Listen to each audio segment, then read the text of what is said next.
we're looking at 6 through 10, and then we're going to review our ACT from yesterday, and then we're going to review because what is tomorrow? Test tomorrow. There you go. All right, number 6. How many terms does number 6 have? How many? 4. So we do grouping. All right. What about the first two? What do the first two have in common?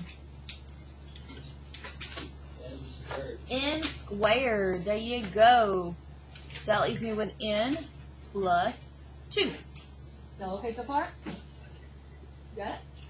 All right, and then we're going to bring out a negative sign. And what number goes into 9 and 18? 9. There you go. All right, and just be real careful when you divide. What's negative 9 divided by negative 9? Positive n. There you go. Sorry, it just took me a minute to realize what you said.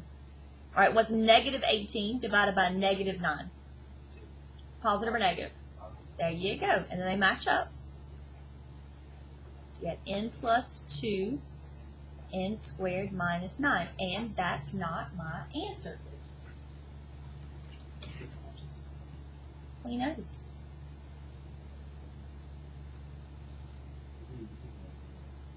That's not my answer. I'm not done. What about the exponent? It can go bye-bye, but why? Why can it go bye-bye?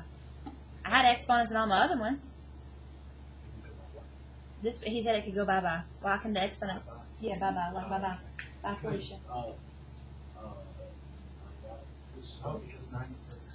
Because they're both perfect squares. There you go. Both these guys are perfect squares.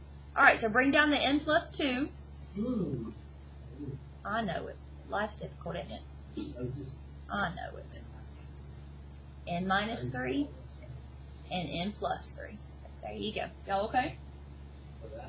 That's your answer. Yep. Circle that one. It's not more complicated. You just got to notice it. Just got to notice it. All right, what about number 7? Ooh, that's that dreaded 5 and 6 again. There's that dreaded 5 and 6 again, just like it was yesterday.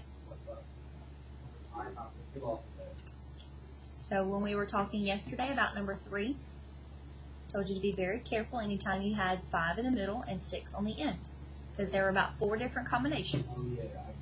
Oh, yeah. So I need it to multiply to be positive 6, but add or subtract to be negative 5. Which one's going to do that? 1 and 6? No, that'll give me negative 6. 2 and 3. How? Negative 2 and negative 3. Very good. Negative 2 minus 3 is negative 5. Negative 2 times negative 3 is positive 6. Right? Y'all okay? All right. Here we go. Last one. Number 8. What do you notice about these two guys? Perfect squares, right? Ooh, what is the perfect square of 441? Look at you go. Look at you go. You got to put the 21 first because the 441 came first, okay? And then what signs would give you a negative when you multiply? Positive and negative. And then what about 169h squared? What's the square root? 13. What? H. There you go. 13h. Perfect. Y'all okay? All right. What about number 9? Okay. Ooh, what are we doing to this 4 right here? Adding, subtracting, multiplying, or dividing? You are multiplying. There you go. Bless you. So what perfect square goes into 80? Choose not a perfect square. 18's not a perfect square. 16. There you go. 16. 16 times what is 80? 5. Perfect. Perfect, perfect. Ooh, what about those letters? I didn't even notice that. What about both of those letters? There you go. We can go ahead and divide them by 2. All right, so we're going to say 4. We're going to bring this 4 down. But I get to bring this 16 out as what? 4. And when I bring it out, what am I going to do to both of these 4s? What was I doing? You're going to multiply. Q to the, what power? 6. G to the first. Yeah, you go. Or just G. And what's left inside the square root? 5. So multiply it, you get 16 q to the 6 g square root of 5. Y'all okay? All right, what about number 10? What are you doing to this 8? You're multiplying it, right? It doesn't have any kind of a square root over it, so you're not going to try to break him up. But the k has a square root. So how do you break that guy up? Take out 2. There you go. You got k to the 2, and then a k. All right, then this guy gets to come outside as what? As just a k. So it's 8k square root of k. Y'all okay? All right, we'll finish the rest of it later. So go ahead and put that in your binder in the math workshop section. Let's grab our ACT stuff real quick.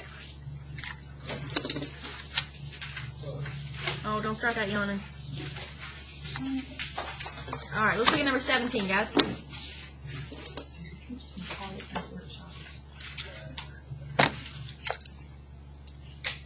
See if you get to go anywhere anymore.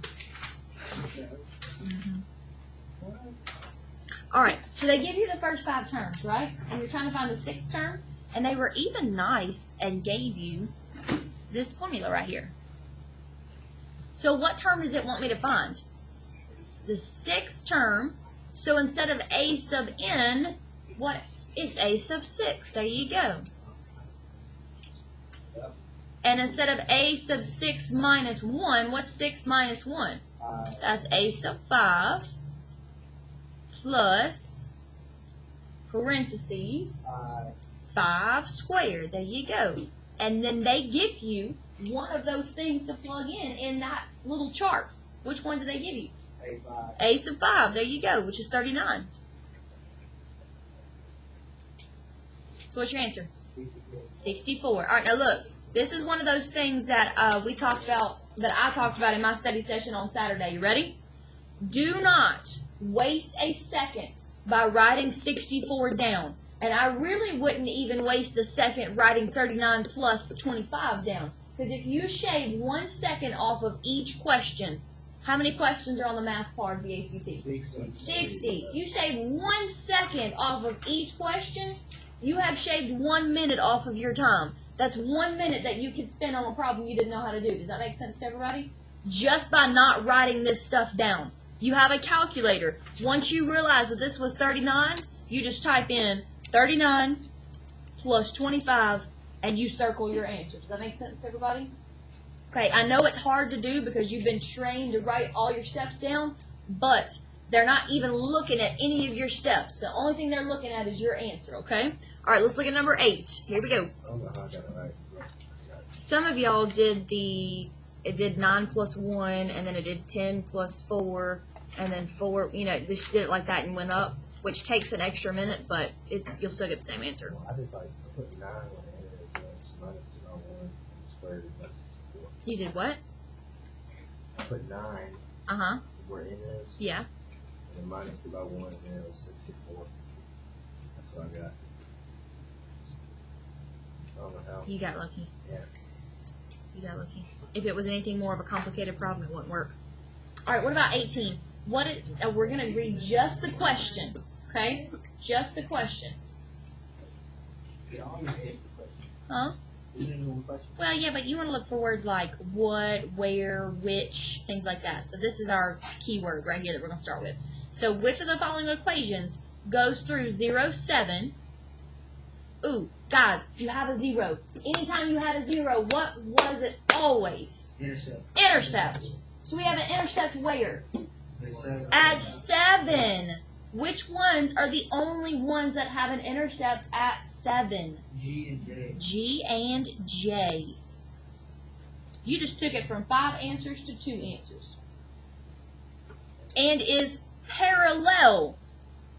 Guys, what's that mean? Same slope. What's the slope they give us? Which one's got a 7 intercept and a negative 2 slope? G. You don't even have to write anything down. You okay? All right. So, go ahead and put that away. We'll do some more on Thursday. On Thursday, we'll do some more because there's 60 questions on the math ACT, so we'll be doing 60 questions, and then we'll start on a new one. No, not all year. No, we'll finish this one probably in the next month or so.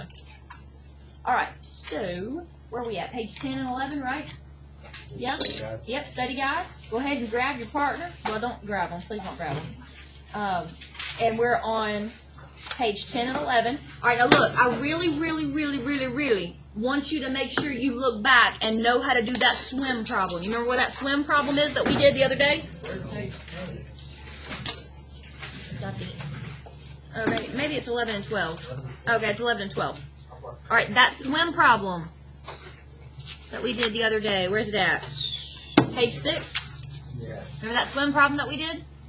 Make yourself a note to look back at that swim problem, okay? Make yourself a note to look back at that swim problem. I'm going to say it again. Make yourself a note, which is not on Snapchat, to look back at that swim problem on page 6. Are y'all okay? I said it 3 times. Hint, hint. Just saying. Okay? All right. So I'm going to post the key because it's being slow, so I'm going to post it another way on Google Classroom for you. And you find your partner. Do you get to use a graphing calculator on everything on this test? Yes. You get to use a graphing calculator, okay? Is it a smart idea to use your graphing calculator for number 1? It's going to take you some time. It's probably not some good idea, okay? Yes, ma'am. Do you have Matthew Drex? I do. Matthew, please come to the main office at the beginning of 4th period. Do not go to a lunch. You will be driving. Okay. All right, y'all okay?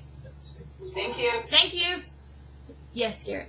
What if you were not here for the swim problem? Where should you go?